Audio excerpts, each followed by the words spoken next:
Sometimes when learning vocabulary, it can be nice to do some speaking activities where they're practicing the vocabulary, rather than always getting them to fill things in and do gap fills. So, for example, we've been looking at dependent prepositions. So, try and think up some different questions that you can use in the classroom to get your students talking and thinking about the examples that you've used in class. So, some examples of using dependent prepositions in questions would be: when do people normally feel apprehensive about things? So obviously our dependent preposition there is apprehensive about.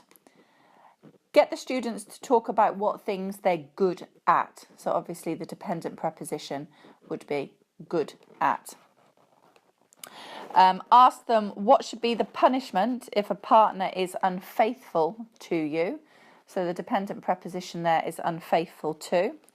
Ask them what responsibilities they have and what things they're responsible for. So responsible for is our dependent preposition. And ask them what things they are fussy about. So fussy about is obviously the dependent preposition in this case. You could also ask them, when was the last time you were really annoyed with someone? So annoyed with is the dependent preposition.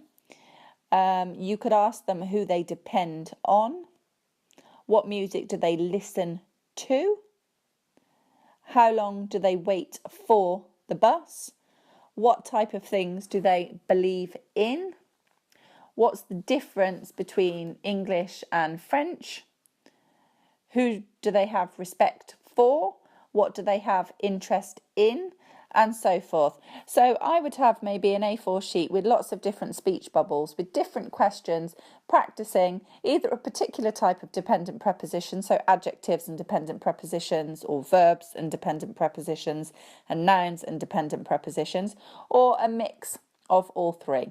And this is a good speaking activity, a good way to get them practicing what you've been looking at in class.